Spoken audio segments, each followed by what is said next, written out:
Bonjour à toutes et à tous et bienvenue dans ce temps de parole sur Quasi FM, le 106.9 et sur KTV. On va parler de l'actualité sociale dans ce temps de parole. On va pouvoir balayer large puisque c'est Salim Naouda qui est notre invité, Samuel. Salim Naouda, bonjour. Bonjour. On vient de vivre un moment particulier avec les membres de l'intersyndicale du CHM. Quel regard portez-vous sur ce conflit qui dure depuis maintenant une grosse semaine ?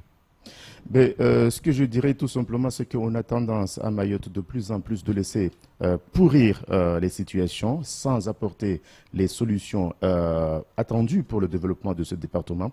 Et ce que je trouve bizarre, c'est qu'à chaque fois on nous parle du dialogue social, on nous parle de vivre ensemble, on nous parle d'éviter la xénophobie et le racisme, le pointage de doigts vers l'autre, et que malheureusement, il se trouve que ce sont les autorités, disons, administratives, quand on prend l'exemple de l'hôpital, qui organisent un système de telle manière à ce qu'il y ait cette rupture entre les autochtones et ceux qui viennent d'ailleurs. C'est ce qu'on trouve très malheureux et très grave. Ce que je tiens à dire tout simplement, nous avons eu des négociations sur la fonction publique. Il y a eu des engagements qui ont été pris au mois de juin de l'année dernière. Il faut que ces engagements se traduisent en faits.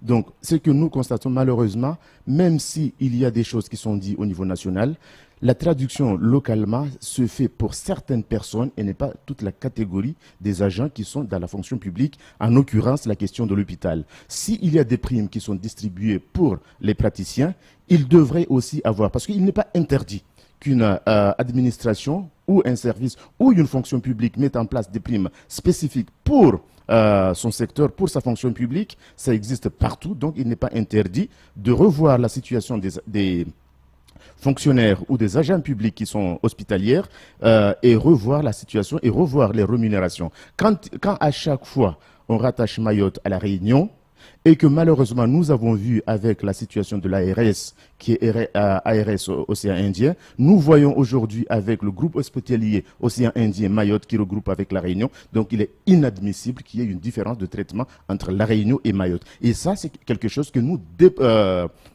on ne peut pas l'accepter. Donc, il y a urgence à ce qu'il y ait des négociations qui s'ouvrent réellement sur ce côté-là. Les annonces qui ont été faites, les 172 millions d'euros, mais la question se pose jusqu'à présent, pourquoi ils ont attendu qu'il y ait une grève pour annoncer ça? Il y a la ministre qui est passée à Mayotte. Elle n'a rien annoncé quand elle est passée sur Mayotte. Et c'est maintenant qu'elle vient annoncer parce qu'il y a une demande forte en matière de qualité de service à l'hôpital, en matière d'accueil, parce que nous savons, non seulement je suis le secrétaire général de la CGT de Mayotte, mais je suis aussi le président du conseil de la Caisse de sécurité sociale de Mayotte. Donc quand je vois la manière dont les assurés sociaux de Mayotte sont traités, c'est inadmissible. À la fois, on n'a pas les soins qu'il faut dans nos hôpitaux, mais en même temps, on n'a pas l'accompagnement qu'il faut pour se faire soigner ailleurs. Donc c'est quelque chose que je condamne fermement et qu'il faut qu'on parle. Quand on parle d'égalité, il faut qu'il y ait ce mot se traduise dans les faits. Alors, les assurés sociaux payent le prix d'une santé qui n'est pas adaptée, mais aussi vous savez, d'une immigration, puisqu'il n'y a pas l'aide médicale d'État. De l'État, oui, effectivement. Non, mais les assurés sociaux, l'hôpital de Mayotte, il y a un budget global qui est versé à l'hôpital qui est à hauteur de plus de 180 millions d'euros par an. Et les 180 millions d'euros par an sont versés par la Caisse de sécurité sociale de Mayotte. Ça devrait normalement être pour les assurés sociaux. Et que malheureusement, parce qu'on est à Mayotte, l'État ne met pas les moyens qu'il faut, ne couvre pas pour les personnes qui arrivent et qui se font soigner alors qu'ils ne sont pas affiliés, et que malheureusement, c'est cette somme qui est destinée pour les soins des assurés sociaux de Mayotte qui est partagée pour toute la population. C'est inadmissible. Si vous le voulez bien, on va changer de volet, puisque le volet social à Mayotte est...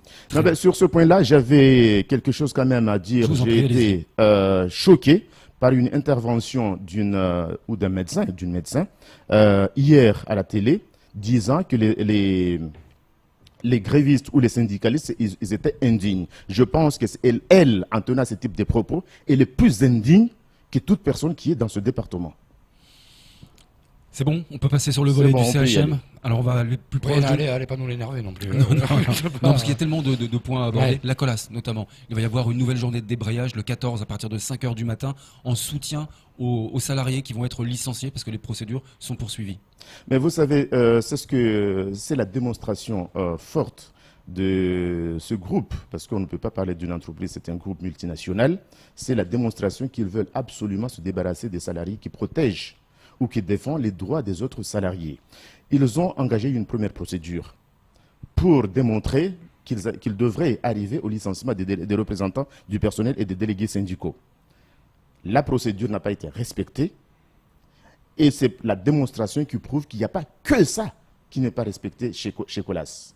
Les contrats qui ont été dénoncés continuent toujours et que ces mêmes représentants du personnel qui continuent à dénoncer, ils sont sur la ligne de mire de la direction de la Colas pour les licencier. C'est tout simplement pour museler la parole dans cette entreprise, pour qu'il n'y ait pas de revendications, pour faire évoluer la situation sociale des salariés. Donc la CGT, en général, parce qu'il n'y a pas que la CGT Mayotte qui soutient ces salariés, nous sommes montés jusqu'au niveau national et que la CGT au niveau du groupe social avait refusé de participer à une réunion du Conseil européen,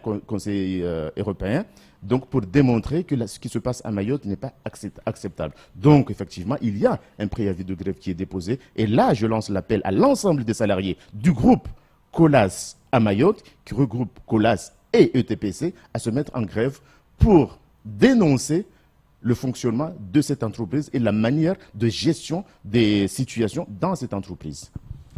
On va progresser géographiquement un petit peu plus vers le nord et on va se rapprocher du port de Longoni, mais on n'y est pas encore. On est chez Maïko, où ils sont en grève depuis maintenant plus de 10 jours. Ben justement, c'est ce que nous avons déploré, ce que le directeur de Maïko, quand il a eu le préavis de grève, il a fait comme si il s'en foutait complètement. Ils ont laissé du temps. Dessus.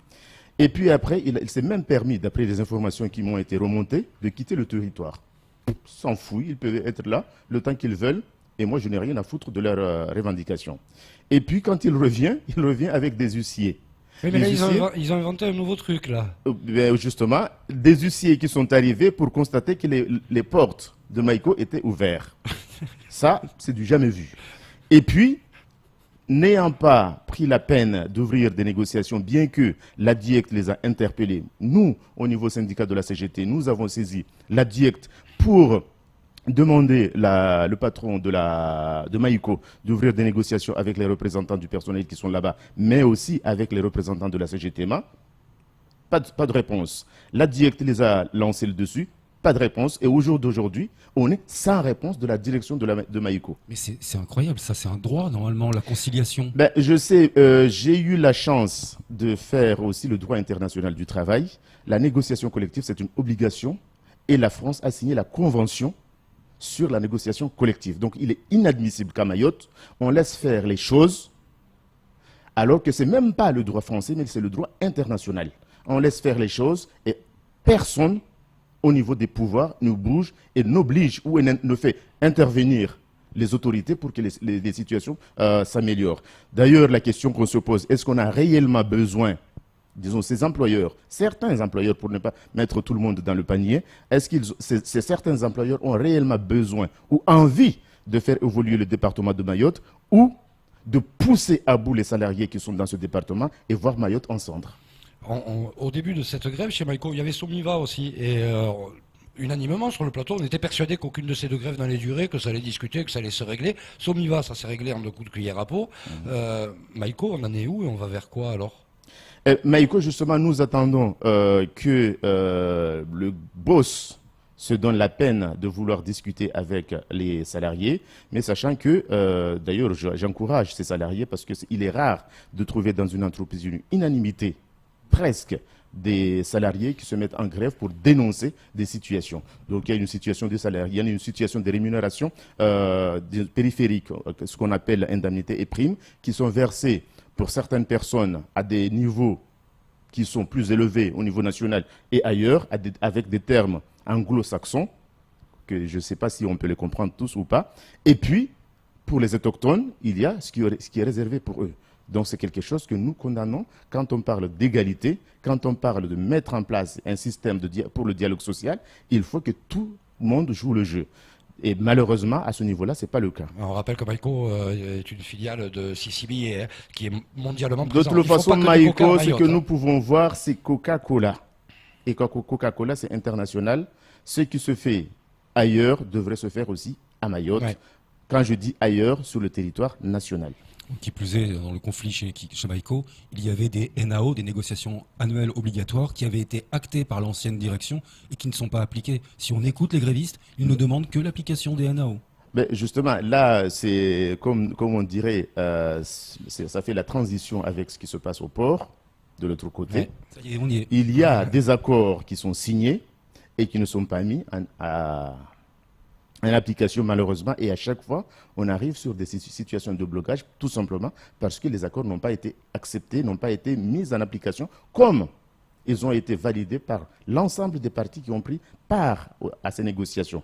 Et que malheureusement, sur la question du port, nous avons même le sentiment que même la DIECT est dépassée par la situation. Ils ont envoyé un certain nombre de courriers de rappel et d'alerte à l'employeur, et l'employeur, malheureusement, n'a jamais répondu à aucun des courriers. Et n'a jamais suivi les recommandations qui ont été faites par la DIECT. Donc, parfois, on a tendance à se poser la question dans quelle république on y est. Je suis persuadé qu'on est dans la France. Mais certaines personnes, par rapport au choix qui a été fait par la grande majorité de la population, à plus de 95%, certaines personnes marginales n'acceptent pas l'évolution de ce département. Il est temps à ce que la mentalité change, il est temps à ce que les responsables, que ce soit politiques ou étatiques, prennent leurs responsabilités par rapport à cette question de port. J'ai été au ministère. J'allais vous poser la question, c'était le 30 octobre si je ne m'abuse. Le 30 octobre, j'ai été au ministère du Transport avec la ministre, c'était pas... Elisabeth Borne. Elisabeth Borne, exactement, avec la ministre. J'ai fait état de l'ensemble des dysfonctionnements de ce qui se passe au port. J'ai fait état de l'ensemble des situations sociales qui se dégradent de jour en jour. J'ai fait état de la situation des salariés qui sont menacés de licenciement avec un soi-disant gestionnaire d'un port qui ne respecte rien sur la gestion d'un port. On est en France et la ministre a reconnu qu'effectivement, l'affaire du port, c'est l'affaire de l'État. Et en même temps, elle a reconnu que les ports décentralisés, l'État s'est moins investi sur ces ports décentralisés. Donc j'ai dit Mayotte se trouve sur cette situation-là. Il faut qu'il y ait une réaction rapide, en espérant que les politiques au niveau local joueront le jeu. Parce que malheureusement, même si les syndicats lancent des appels de détresse dans des situations, et que malheureusement, nos politiques ne suivent pas toujours. Et qu'ils attendent qu'il y ait des drames dans des secteurs pour arriver à dire, finalement, on aurait dû. Donc c'est maintenant qu'il faut agir. Il ne faut pas attendre le 31 décembre, parce que nous, syndicats, on n'attendra pas le 31 décembre. Parce que nous savons qu'il y a 141 salariés au niveau de la SMART qui sont menacés. Ils étaient 180 à l'époque. Avec un plan de départ à la retraite volontaire, beaucoup sont partis à la retraite. Et aujourd'hui, il reste 141 salariés et on n'acceptera pas au niveau de la CGT. Quand je dis la CGT, j'intègre aussi les 82% de la représentativité de la CGT dans les ports au niveau national et on n'acceptera pas qu'on arrive du jour au lendemain à dire à des salariés professionnels, merci, vous avez fait bon et loyal service, vous pouvez rentrer chez vous calmement. Et puis les salariés de MCG, les ex-CCI, ils ont des droits, il faut que ces droits soient respectés. Excusez-moi Flo, ouais, j'en termine. Qu'est-ce qui va se passer et quand?